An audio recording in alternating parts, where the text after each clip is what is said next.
Vamos ler um conceito sobre gênero literário.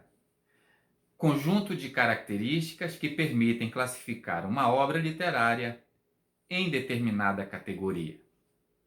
Quer dizer, o gênero literário é o modo como se veicula a mensagem literária. Vocês vão ver que há uma imensa diferença de conteúdo entre textos de gêneros diferentes. O texto literário apresenta dois planos essenciais: o plano da forma e do conteúdo. Quanto à forma, o texto pode ser escrito em verso ou em prosa. O poema é uma forma de linguagem organizada em versos. Quer dizer, cada linha de um poema é um verso, e o conjunto desses versos nós chamamos de estrofes. Esse tipo de composição pode apresentar a métrica, o ritmo, rimas, dando ao poema musicalidade, sonoridade, ou não como fizeram os modernistas que preferiram experimentar outras formas de composição desse tipo de texto. Por outro lado, nós temos a prosa. A prosa não apresenta versos. É uma composição linear, em parágrafos, compostas por frases, orações e períodos. Por outro lado, nós temos o conteúdo. Quando falamos em conteúdo, nós vamos falar da classificação dos gêneros. E não podemos falar em classificação dos gêneros sem lembrar que os gregos tiveram importância vital na construção da cultura ocidental. Eles nos deixaram conhecimentos sobre as ciências, sobre a filosofia e sobre as artes. A literatura apresenta seus primeiros conceitos nos estudos de Platão e principalmente nos estudos de Aristóteles, discípulo de Platão. Foi ele quem criou a teoria tripartida dos gêneros em gênero lírico, épico e dramático na sua arte poética. Hoje, em função do surgimento de novos gêneros, nós chamamos de classificação moderna. Nós temos a clássica, que data da época de Aristóteles, a civilização helênica, e a classificação moderna. E é dentro desse contexto que vamos passar a estudar inicialmente o gênero épico. Então vamos ver o gênero épico, ou também chamado de gênero narrativo. Epopeia é o nome dado a esse tipo de composição e é caracterizado por ser um poema composto em forma de versos, é um poema longo e apresenta a figura de um narrador, alguém que conta uma história. E essa história está sempre relacionada a grandes conquistas, a feitos do passado. Tanto é que os verbos usados estão sempre no pretérito. E essas histórias são sempre feitos valorosos, grandiosos, extraordinários, de grandes conquistas e feitos guerreiros de uma civilização, nunca de uma pessoa, sempre representando o povo, a civilização. Toda a epopeia apresenta a figura de um herói. Por exemplo, Aquiles é o herói na Guerra de Troia. Vasco da Gama é o herói em Os Lusíadas. Só que quem vence não é Aquiles. Quem vence não é Vasco da Gama. Quem vence é o povo, ou seja, esse herói, ele está ali simbolizando, representando o povo a qual ele pertence. Por isso é chamado de um herói coletivo. Então as glórias não vão para a figura pessoal do personagem, e sim para a civilização. Essas histórias, elas sempre estão relacionadas a feitos do passado e com a presença de seres extraordinários, de deuses. Os deuses sempre intervêm a favor ou contra certa ação que está sendo tomada. Por exemplo, na Ilíada, nós temos deuses que estão do lado dos troianos e outros que estão em favor de Menelau, que tenta tomar o trazer de volta, né, a Helena, que fora raptada pelos troianos. Então, nós temos grandes epopeias históricas, né, inclusive brasileiras aqui, por exemplo. Ilíada e Odisseia são as primeiras, né, que se tem notícia, escritas pelo poeta Homero. Existem uma série de histórias de que ele existiu, mas isso não nos interessa agora. A Eneida, de Virgílio, que conta os feitos gloriosos dos romanos. Milton, com o Paraíso Perdido, dos ingleses. Ludovico Ariosto, na obra Orlando Furioso, o heroísmo dos italianos, né? Os Lusíadas de Camões, a grande epopeia portuguesa, né? das navegações, das grandes conquistas marítimas. E as nossas. Nós temos aí Santa Rita Durão e Basílio da Gama com o livro Caramuru, ou Epopeia Caramuru, e Uraguaia, que recomendo que sejam lidas, que são histórias fantásticas. Aqui na minha mão, um dos clássicos da literatura universal, a Ilíada de Homero, que narra a Guerra de Troia por volta do século XIII, na ilha grega de Ilion. Ilion, da onde vem o nome Ilíada. Conta o cerco, né, da cidade de Troia, feita pelos espartanos, lideradas pelo comandante Agamenon, na busca da esposa Helena, do rei de Esparta, que fora raptada por Paris. Depois de muitas batalhas, né, usa-se aquela estratégia do cavalo de pau, presente grego, em que os troianos são vencidos, são massacrados pelos espartanos, vencendo-se aí uma das mais belas páginas da história de guerra e de amor da literatura universal. Além da Ilíada, nós temos também a Odisseia. Essas obras, elas são complementares, porque o herói da Odisseia, que é Ulisses, ele participa, né? Ele participou junto com Agamenon da Guerra de Troia, da invasão, e no seu retorno para Ítaca, do qual lugar que ele é rei, ele vai passar 20 anos. E essa volta é muito tumultuada, cheia de aventuras, de mitos, de deuses, de lendas. E eu trouxe para vocês aqui um trechinho do alerta de Circe. Circe é uma deusa, né? A Odisseu, Odisseu, daí o nome Odisseia, né? Ulisses é o Odisseu, em que ela chama atenção, né? Ela avisa dos perigos que existiam. Dentre esses perigos existia o canto da sereia.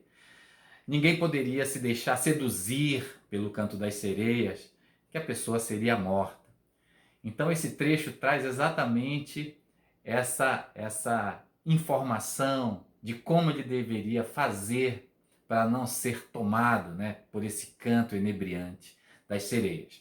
Lembrando que a Odisseia vai mostrar esse retorno de Ulisses, só que nesse período de 20 anos, a sua mulher, Penélope, ficou em casa. E os homens, os pretendentes, né, tentam esposá-la, mas ela nega. Só que com o tempo, precisava-se de um rei. E os homens interessavam-se no poder e nos bens, né, na riqueza deixada pelo Odisseu. Muito bem. Então ela cria uma estratégia, né, de tecer aquela mortalha, uma mortalha para o pai do Odisseu, chama-se Laértio, o pai dele. Então ela diz que vai tecer aquela mortalha, ao término ela está pronta para o casamento. Só que ela usa a estratégia de dia tece e de noite, né, desfaz aquilo que ela teceu. E isso por muito tempo, não acabava de tecer aquele manto, quando uma escrava, né, viu o que ela estava fazendo e vai com um dos pretendentes e conta o que ela estava a tramar. E aí vem a pressão, ela não consegue mais resistir, e aí ela cede aos pretendentes. Mas ela diz que tem que ser feito um torneio. Muito bem. Só que nesse meio tempo, Ulisses, né, consegue retornar, só que ajudado pelo seu filho chamado Telêmaco, ele não apresenta-se de imediato, ele traveste-se, né, de mendigo e entra lá onde estão todos naquela disputa, que é lançar uma flecha por entre alguns anéis, com o arco que é de Odisseu, que era de Ulisses. Muito bem. Então muitos tentaram, não conseguiram. Tinha que ser, é que nem aquela história da espada, né?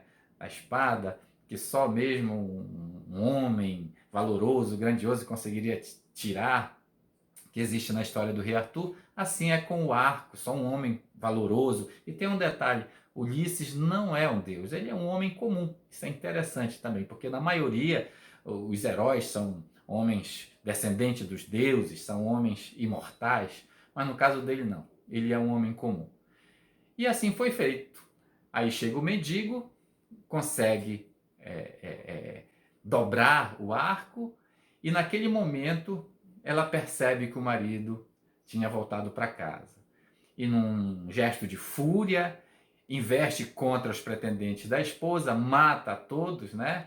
Também fechando um outro ciclo de uma história maravilhosa criada por Homero. Mas vamos ao texto, em que há o alerta para que ele não possa ceder aos encantos do canto, né, da sereia.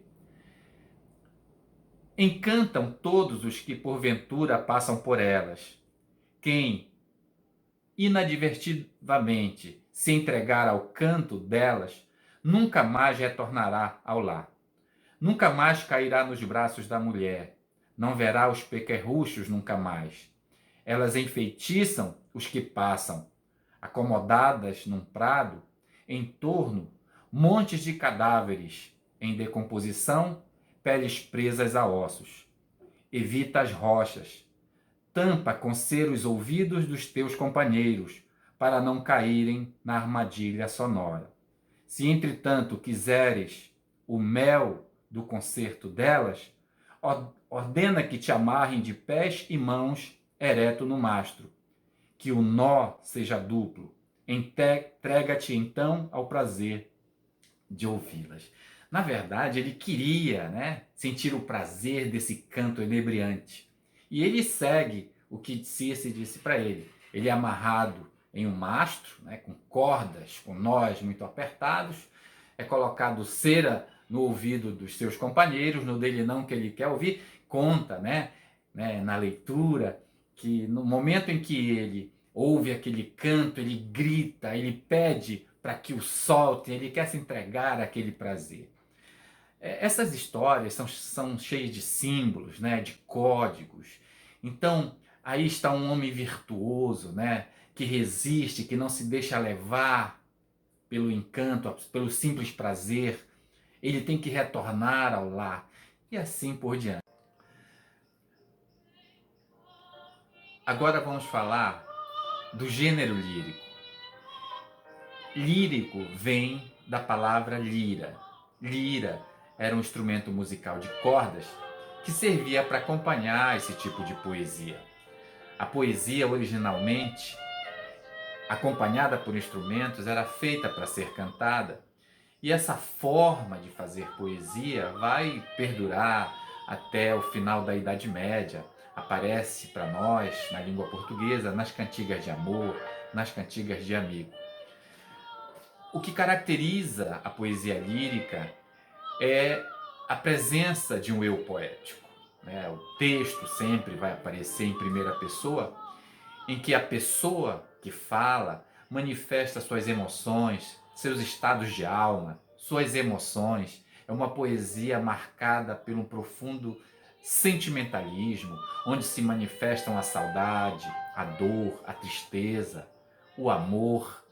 Existem várias formas de textos poéticos líricos, uns mais antigos, como por exemplo o hino, a ode, que são poemas de exaltação, a elegia, que fala da tristeza, da morte, os idílios, poemas idílicos que falam da natureza, da vida no campo. Hoje, como resquício, né, dessas produções, nós temos ainda como sobrevivente, né, do tempo a forma soneto, os sonetos de Camões, os sonetos de Vinícius de Moraes, que é uma forma fixa, né, criado por Petrarca na Itália, 2 quartetos, 2 tercetos, ainda preso àquela tradição, mas existem os textos modernos.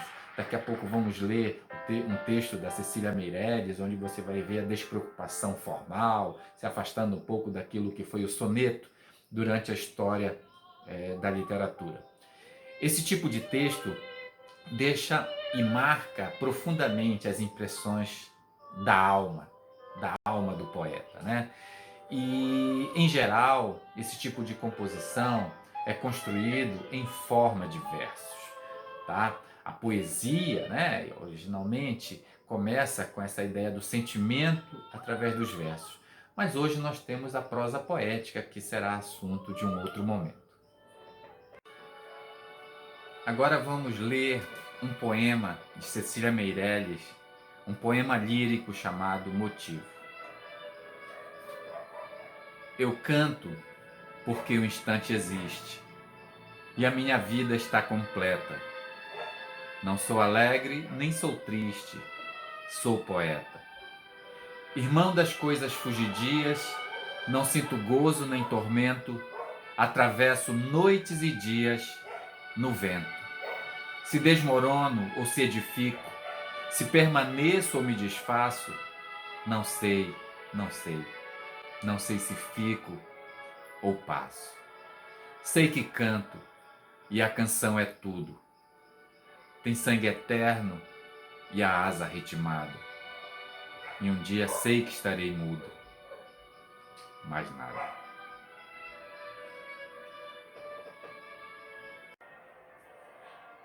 O gênero dramático.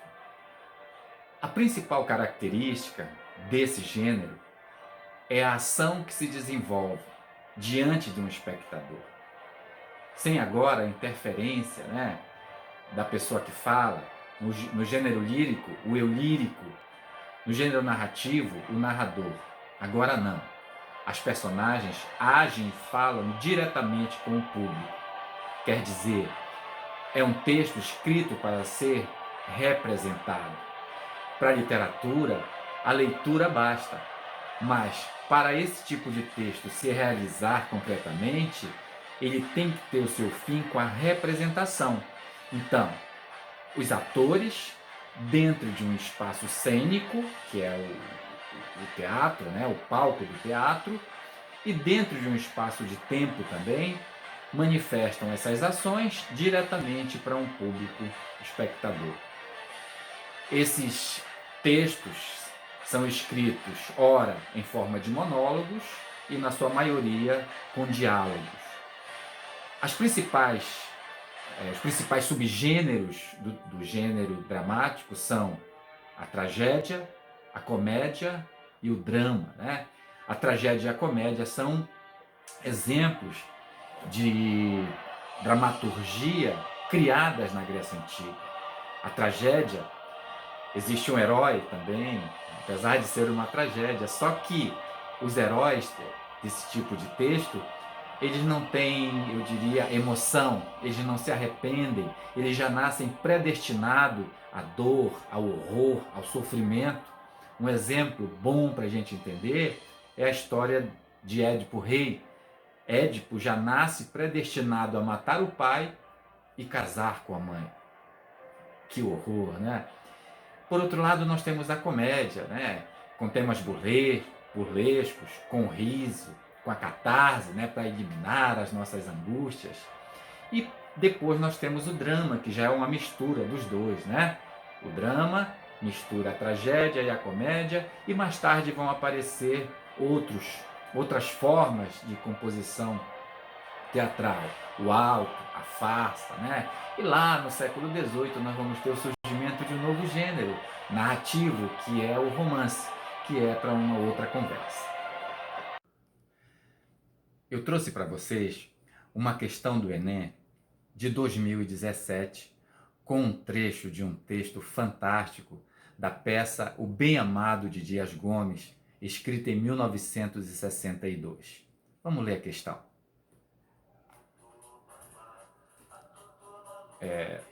Odorico, povo sucupirano, agoramente, já investido no cargo de prefeito, aqui estou para receber a confirmação, a ratificação, a autenticação e, por que não dizer, a sagração do povo que me elegeu.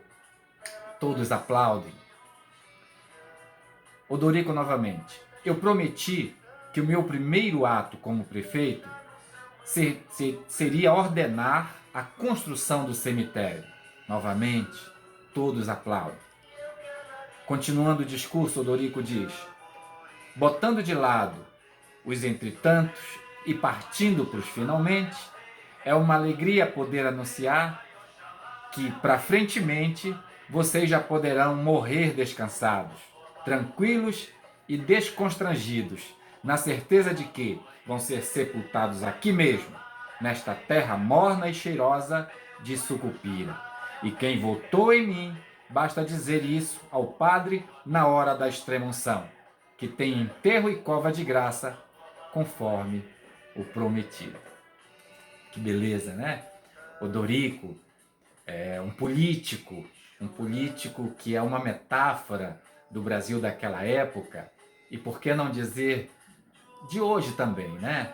Um político que tinha um discurso grandioso, grandiloquente, né? Com palavras difíceis do povo entender, mas mesmo assim todos batiam palma. E o seu grande sonho, como promessa de campanha, era inaugurar o cemitério. Fez tudo durante a peça, né? E depois na novela, para que alguém morresse para essa tão sonhada inauguração do cemitério. Vamos responder a questão para ver como nós estamos na nossa interpretação sobre o texto então lido. Então vamos à resolução. O gênero peça teatral tem o entretenimento como uma de suas funções. Outra função relevante do gênero, explícita nesse trecho, de O Bem Amado. A. Criticar satiricamente o comportamento de pessoas públicas. B. Denunciar a escassez de recursos públicos nas prefeituras do interior. C. Censurar a falta de domínio da língua padrão em eventos sociais. D. Despertar a produção, a despreocupação da plateia com a expectativa de vida dos cidadãos. Questionar o apoio irrestrito de agentes públicos aos gestores governamentais. Meus queridos, a alternativa correta, oficial do Enem, é a letra A. Criticar satiricamente comportamento de pessoas públicas. Não se esqueçam que o teatro também é uma forma de nós pensarmos a nossa sociedade de forma crítica. Até a próxima aula. Um grande abraço.